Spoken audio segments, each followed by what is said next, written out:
Square matrix पढ़ते हैं, सबसे पहले समझने से पहले हम इनके अर्थ समझते हैं कि यार इन शब्दों का मतलब क्या है।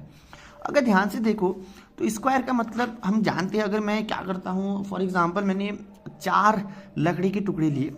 तो इन चारों से अगर मेरे से कहे कि यार इससे मेरे को स्क्वायर बनाना है, तो मीनिंग क्या होगी कि सभी लकड़ी के जो डंडे हैं वो सभी का जो लेंथ होगी वो क्या होगी, जनरली सेम होगी। फॉर एग्जांपल सिंपल सी बात, अगर मैं स्क्वायर बनाना चाहता हूँ तो स्क्वायर क्या होगा, अगर मैं कहूँ कि तुम्हारे पास पेन है, समझो कि यही मेरी पेन है, तुम्हारे पास यही पेन है, और मैं तुमसे कहूँ कि इससे एक स्क्वायर बना के दिखाओ, 4 पेन है तुम्हारे पास, क्या करोगे, सभी की लेंथ सेम है, तुम सभी जगह स्क्वायर ही बनोगे। यानी कि सभी चीज़ें क्या है इस केस में, सभी जो लेंथ है वो क्या है, बराबर है, तो ठीक हो जाएगा। और मैट्रिक्स, मैट्रिक्स क्या है, एक अरेंजमेंट है।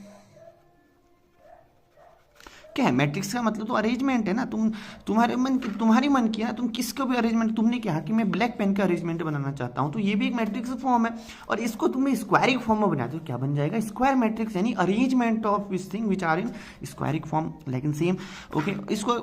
दूसरा एग्जाम्पल समझते हैं। जैसे हम जनरली कोई स्पोर्ट्स का एग्जाम्पल लेते हैं, किसी का भी एग्जाम्पल ले लो। मान लेते हैं कि मैं खुद ही बना रहा हूँ, अभी बना रहा हूँ, देखो हाँ, हाँ चलो, आजकल इंडिया का मैच चल रहा है, वही बनाते हैं, और क्या बनाते हैं। चलो एक काम करते हैं, वो उसको छोड़ दो। एक फील्ड में है, आप एक फील्ड में खड़े हो, ठीक है, जैसे आप आर्मी की बटालियन है मान लो। आपने देखा होगा जब हम 26 जनवरी की परेड में हो, किसी भी कहीं के भी परेड हो, तो आप देखते होंगे कि जो भी आर्मी का एक बटालियन का हिस्सा जाता है, तो क्या देखते हो कि नंबर ऑफ रो बराबर होती है क्या है, नंबर ऑफ कॉलम के। तो आप इसको खुद समझो। तुमने कहा तुम फिलहाल के लिए आर्मी में हो, कमांडर हो, और तुमने कहा तुम ड्रिल करा रही हो, तो तुम क्या हो, कमांडर हो, फॉर एग्जांपल कमांडर हो तुम, और तुमने अपने जो भी बंधुगणों से उनसे कहा कि चलो अब एक काम करो, सभी एकदम गुड पोस्चर में 4 लाइन बनानी है तुमको, या 5, जो भी मान लो, तुमने 5 लाइन बनानी मान लो,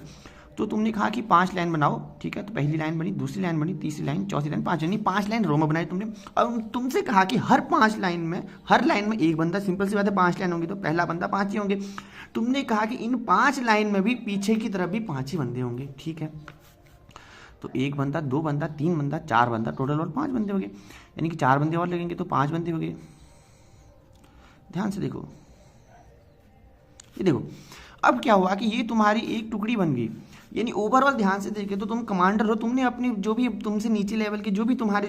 कमांडर तुम्हारे अंडर जो आते, तुमने कहा कि चलो मॉक ड्रिल करते हैं, और तुमने क्या किया, सभी जो बंदे थे तुम उनसे कहा कि चलो एक काम करो, 5 लाइन में खड़े हो जाओ, हर लाइन में 5 बंदे होंगे, यानी कि ओवरऑल तुमने कहा कि स्क्वायर बनना है। स्क्वायर देखो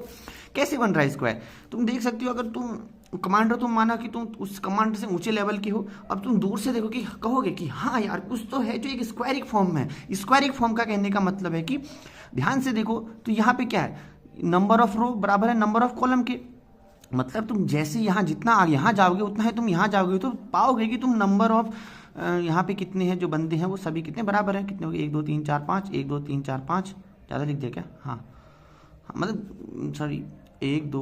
कितना हो गया, अच्छा हाँ यहाँ पे नहीं किया, देखो यानी कि ओवरऑल क्या हो जाएगा, नंबर ऑफ जो पीपुल हैं वो सभी बराबर होंगे। अगर इसको धीरे से समझने की कोशिश करो कि मैं कहना क्या चाहता, मेरे कहने का मतलब है कि तुम ध्यान से देखोगे तो ये अरेंजमेंट हो जाएगा, जहाँ पर एक स्क्वायरिक फॉर्म में अरेंजमेंट हो जाएगा, ये भी एक फॉर्म हो जाएगा किसका, एक स्क्वायर मैट्रिक्स का ही फॉर्म हो जाएगा, ठीक हो जाएगा। मैट्रिक्स को मैंने मैट्रिक्स कहा, तो ये ओवरऑल मीनिंग है किसका, स्क्वायर मैट्रिक्स। चलो ये तो खैर सिंपल सी थोड़ा सा जोक सा पार्ट हो गया, मतलब समझने की कोशिश करें कि स्क्वायर मैट्रिक्स का मतलब क्या होता है। चलो अब हम एक काम करते हैं, अब क्योंकि हम मैथमेटिक्स के स्टूडेंट हैं तो जाहिर सी बात है कि स्क्वायर मैट्रिक्स का मतलब हो जाएगी ऐसी चीज़ों का अरेंजमेंट स्क्वायरिक फॉर्म में जो पॉसिबल मैथमेटिक्स में यूज़ होती है। मैंने कुछ भी कह दिया वो स्क्वायरिक फॉर्म का ही होगा, सिंपल सी बात है। तो इसकी डेफिनेशन क्या हो गई कि सेम ऑर्डर, क्योंकि स्क्वायर है तो इसका मतलब क्या हो जाएगा, सेम ऑर्डर हो जाएगा, यानी कि नंबर ऑफ रो बराबर होंगी नंबर ऑफ कॉलम के। तुम यहाँ देखो तो नंबर ऑफ रो बराबर नंबर ऑफ कॉलम की, यानी कि जितने एक रो में 5 बंदे हैं तो कॉलम में भी एक कॉलम में रो में 5 बंदे तो कॉलम में भी 5 ही बंदे, यानी नंबर ऑफ रो बराबर नंबर ऑफ कॉलम के, जितनी लेंथ बराबर है उतनी लेंथ नीचे भी है, ठीक हो गया। और क्या कहा मैंने, नंबर ऑफ रो बराबर क्या हो जाएगा, नंबर ऑफ कॉलम के, यानी सेम ऑर्डर, इसका ज़्यादा कुछ मतलब नहीं होगा। अब इसी चीज़ को अगर मैं जैसे गणित में करते, जैसे मैंने कहा कि हम नेचुरल नंबर को किससे नोट करते हैं, एन से नोट करते हैं, तो हमने एक सिंबल की फॉर्म में, मतलब ऐसा थोड़ा ना कहोगे क्या नंबर ऑफ, तो एक काम करते हैं, मैंने क्या किया, मैट्रिक्स को ए से डिनोट कर दिया। सिंपल सी बात है, जैसे हमने किसी चीज़ को, जैसे पेन को मैंने पी से डिनोट कर दिया, मेरी मर्जी, किसी से भी मान लो, मैंने ए से डिनोट कर दिया, क्योंकि कैपिटल से मानना ज़्यादा बढ़िया रहता है, क्योंकि बड़ी चीज़ को बात करें तो एलिमेंट को हमने छोटे से कह दिया तो सिंपल सी बात है, उसको कैपिटल से करो, तुम कुछ भी मान लो।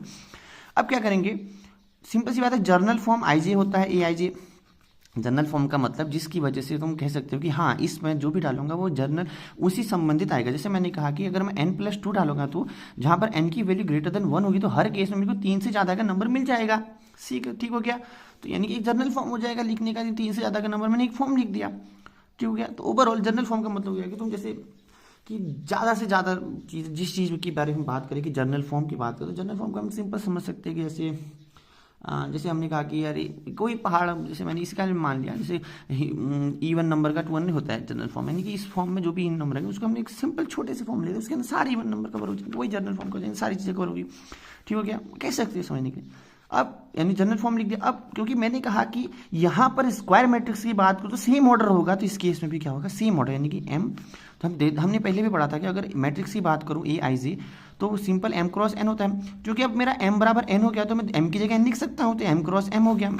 कहीं भी हम देख सकते हैं कि n क्रॉस n भी लिखा होता है, बट मेरे को m क्रॉस m अच्छा लगता है तो इसलिए मैंने m क्रॉस m लिख दिया। अब ध्यान से देखो, तो ये क्या बनेगा, एक किसका, स्क्वायर मैट्रिक्स का एक फॉर्म बन जाएगा। ध्यान से देखो, तो चलो ये तो खैर हमने पढ़ा कि स्क्वायर में सेम ऑर्डर होता है, ये वगैरह वगैरह वगैरह, ठीक हो गया। अब एक क्वेश्चन करते हैं, देखो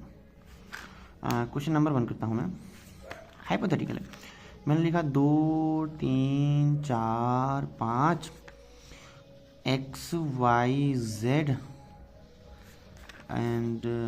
w से साइन, ओके, खाली लिख दिया मैंने। अब ध्यान से देखो, अब मैंने कहा कि अरेंज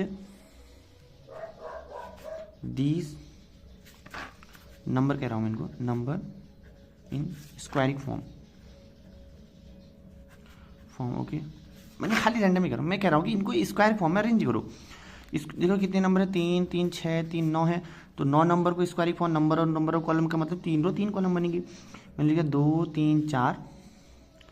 x y z, फिर क्या है,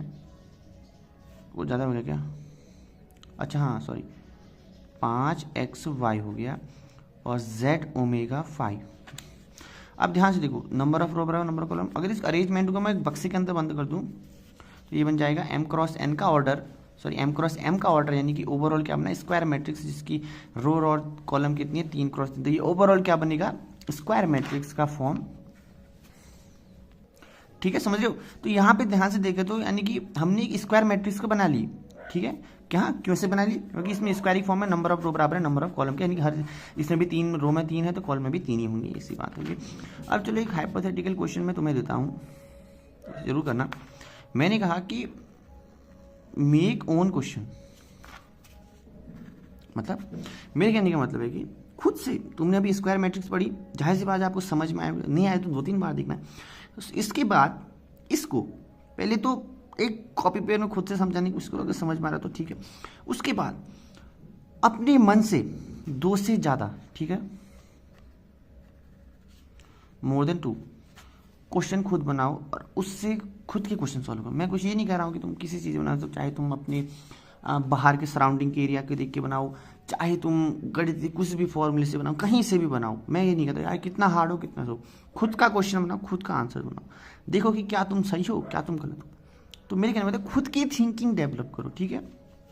तो खुद अपना क्वेश्चन बनाओ, खुद से सोचो कि यार अगर ऐसा क्वेश्चन बनाओ तो क्या होगा, जैसे मैंने अभी खुद से बनाया, मुझे भी थोड़ा पता था, तो ये कहीं किताब में नहीं है। तो देखो, तो खुद का क्वेश्चन बनाओ, जहाँ तक है कोशिश करो बनाने की, और हो सके तो 2 से ज़्यादा बनाना। देखते हैं, चीटिंग मत करना प्लीज़, किसी से भी यूज़ मत करना, AI ना कुछ, सिर्फ खुद का थिंकिंग, ओके। अगर हाँ, और अगर आपको समझ में आए तो एक बार खुद से समझाने की कोशिश करना अपने आप को, क्या तुम समझा पा रहे हो, ठीक है। तो मिलते हैं आपको अगली वीडियो में, तब तक के लिए बाय।